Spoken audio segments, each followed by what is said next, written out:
So I see it I read you in that manner. So even though when you say map of Madina, it gets translated in me as the manifestation of those foundations willed into institutional frameworks and then re-importing them to other places. But that we treat the mosque as exceptional. But no, the mosque is the entire Sharia. Medina is nothing more, if you want to say the will of Mecca, Medina is nothing more than the will of the mosque.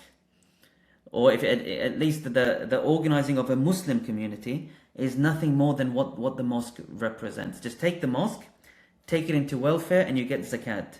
Take it into justice and you get the qadi. Take it into the market and you get a market inspector.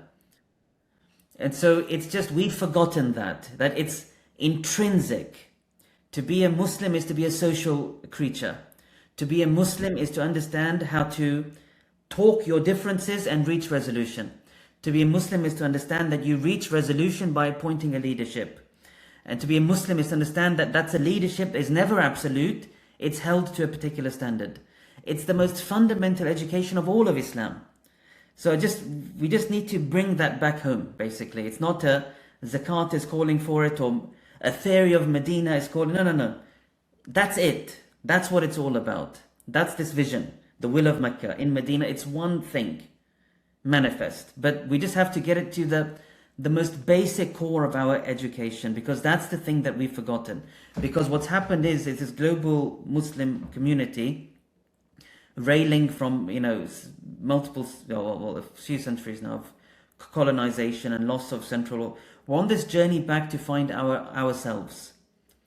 And we have to understand that finding ourselves has to be not in the abstract space of ideation, which is important, but it has to be in the social space of collaboration, coalition, leadership, and moving.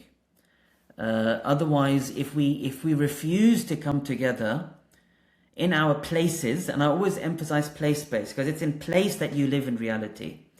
Everything else is just a relation, but place is where life happens. And Sharia is place-based. If we cannot understand the duty of forming coalition and leadership to live our faith in place, we are the first people to betray Medina. And we can have all the ideation and pontification that we like, but we are the people betraying it. That's just a fundamental point of education we have to have.